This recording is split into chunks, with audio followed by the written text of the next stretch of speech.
जलालुद्दीन बलबन के शासनकाल में खिलजी कबीले का प्रधान था और दरबार में गैर तुर्की मुसलमानों के दल का नेता था।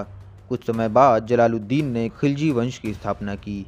दिल्ली की जनता इलबरी तुर्कों के शासन की 80 सालों से आदी हो चुकी थी और एकाएक जलालुद्दीन खिलजी के शासन को स्वीकार करने को तैयार नहीं थी। एक साल बाद जलालुद्दीन दिल्ली में बलबन के महल में पहुंचा, लेकिन उसने बलबन के सिंहासन पर बैठने से इनकार कर दिया। उसने अमीरों से भावुक होते हुए कहा, तुम जानते हो मेरे पूर्वजों में कोई भी शासक नहीं था जिससे राजत्व का अभिमान और गौरव मुझे विरासत में मिलता। सुल्तान बलबन यहाँ बैठते थे और मैंने उनकी सेवा की है। उस शासक के भय और गौरव को मेरे दिल ने अभी तक त्यागा नहीं है। ये महल बलबन ने बनवाया था। ये उसकी, उसके पुत्रों और उसके संबंधियों की संपत्ति है। दिल्ली की जनता और अमीर इससे बहुत प्रभावित हुए। उसने बलबन के भतीजे मलिक छज्जू को कड़ा मानिकपुर का गवर्नर नियुक्त किया। जलालुद्दीन ने अपने शासन में अनावश्यक हस्तक्षेप, क्रूर और रक्तपात की नीति को त्याग दिया। सुल्तान बनने के समय जलालुद्दीन 70 साल का था। इतिहासकार बर्नी ने लिखा है कि जलालुद्दीन एक चींटी को भी नुकसान न पहुंचाने की नीति में विश्वास करने लगा। 1291 में कड़ा मानिकपुर के गवर्नर मलिक छज्जू ने विद्रोह कर दिया। जलालुद्दीन ने विद्रोह को दबाने के लिए खुद सेना के साथ कूच किया। जब मलिक छज्जू और उसके साथियों को जंजीरों में बांधकर गंदे कपड़ों में जलालुद्दीन के सामने पेश किया तो वो भावुक हो उठा और उसने मलिक छज्जू को माफ़ करते हुए मुल्तान भेज दिया और उसके सभी साथियों को आज़ाद कर दिया। इसके बाद जलालुद्दीन ने अपने भतीजे और दामाद अलाउद्दीन को कड़ा मानिकपुर का गवर्नर बनाया। अलाउद्दीन के पिता की अचानक मौत हो जाने से उसकी परवरिश जलालुद्दीन ने ही की थी। जलालुद्दीन पहला शासक था जिसने अपने विरोधियों को भी संतुष्ट करने की कोशिश की।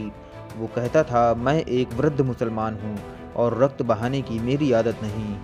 चोरों व ठगों के लिए भी जलालुद्दीन ने उदार नीति अपनाई। चोरी, लूटमार, डकैती और हत्या करने वाले लगभग 1000 ठग दिल्ली में पकड़े गए। सुल्तान जलालुद्दीन ने उन्हें सजा देने के बजाय एक नाव में बैठाकर बंगाल की ओर रवाना कर दिया। जलालुद्दीन की उदार नीति को उसकी कमजोरी समझकर अमीरों ने उसकी हत्या करके ताजुद्दीन पूची को सुल्तान बनाने का षड्यंत्र रचा। जलालुद्दीन को जब ये खबर मिली तो उसने षड्यंत्रकारियों को खुली चुनौती दी। षड्यंत्रकारी उससे माफ़ी मांगने लगे। उसने षड्यंत्रकारियों को केवल चेतावनी देकर 1 साल के लिए दरबार से बाहर निकाल दिया। लेकिन वो सुल्तान जिसने विद्रोहियों, गद्दारों और ठगों तक को माफ़ किया था, वो उस शांति के पुजारी सिद्दी मौला की हत्या के लिए जिम्मेदार हुआ जिसका अपराध अब तक साबित न हो सका था।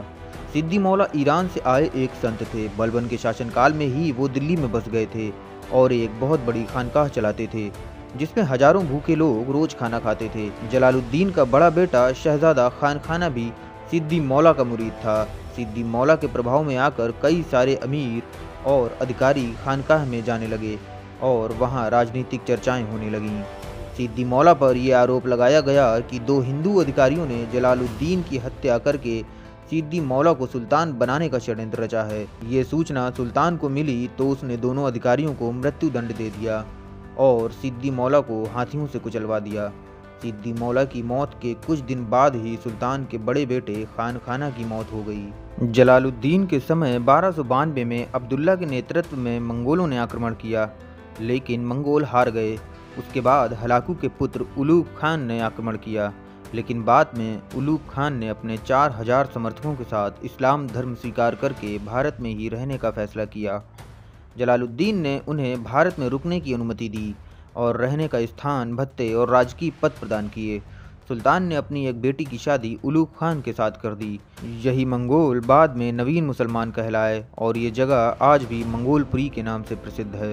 इधर 1291 में सुल्तान ने अलाउद्दीन को कड़ा मानिकपुर का गवर्नर बनाया। धीरे धीरे सल्तनत के राजनीतिक गतिविधियाँ उसके इर्द गिर्द घूमने लगीं। मलिक छज्जू ने उसे और उकसाया और कहा कि सफल विद्रोह के लिए धन की आवश्यकता पड़ेगी। इसलिए अलाउद्दीन ने भिलसा पर आक्रमण किया। भिलसा से अपार धन लूटकर वो दिल्ली लाया, जिसका एक हिस्सा उसने सुल्तान के पास भेज दिया। खुश होकर जलालुद्दीन ने उसे अवध का गवर्नर भी बना दिया। इसके बाद अलाउद्दीन ने देवगिरी पर आक्रमण करने की योजना बनाई, लेकिन ये योजना उसने गुप्त रखी। जलालुद्दीन से 1296 में उसने चंदेरी पर हमला करने की आज्ञा मांगी, लेकिन अपने 8000 चुने हुए घुड़सवारों के साथ चंदेरी का बहाना बनाकर देवगिरी की ओर चल दिया। रास्ते में उसने ये अफवाह फैला दी कि वो अपने चाचा से दुखी है और तेलंगाना में नौकरी करने के लिए जा रहा है।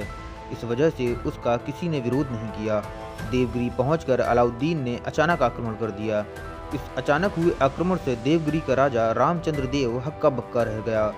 उसने किले के फाटक बंद करके अपनी सुरक्षा की, लेकिन खाने पीने का प्रबंध न होने के कारण उसने आत्मसमर्पण कर दिया। अलाउद्दीन ने अफवाह फैला दी कि उसकी सेना दिल्ली से आने वाली 20,000 की मुख्य सेना का अगला हिस्सा है और बाकी सेना बस आने ही वाली है। इसी बीच रामचंद्र देव का बेटा शंकर देव, जो बाहर अभियान पर गया था, वो वापस आया और उसने अलाउद्दीन पर आक्रमण कर दिया। अलाउद्दीन 1000 घुड़सवारों को नसरत जलेसरी के साथ किले की देखभाल के लिए छोड़कर शंकर देव से युद्ध करने चला गया। अलाउद्दीन की सेना हारने ही वाली थी कि अचानक से नसरत जलेसरी अपनी सेना के साथ पहुंच गया।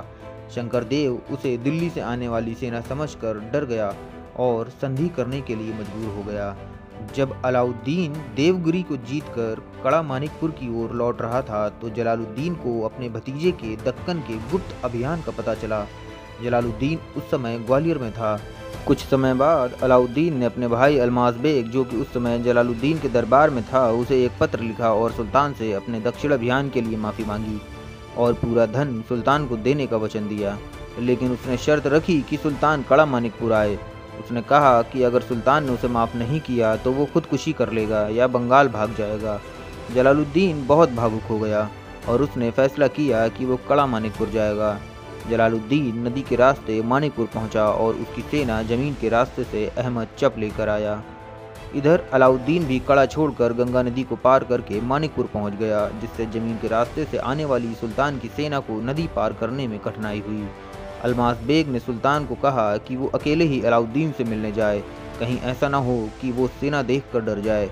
उसकी बातों में आकर जलालुद्दीन अपने कुछ सरदारों के साथ अलाउद्दीन से मिलने के लिए चल पड़ा। नदी के तट पर पहुंचने से पहले ही जलालुद्दीन ने अल्मास बेग के कहने पर अपने और अपने सरदारों के हथियार उतार दिए। अलाउद्दीन नदी के तट पर सुल्तान से मिलने आया और सुल्तान के पैरों पर गिर पड़ा।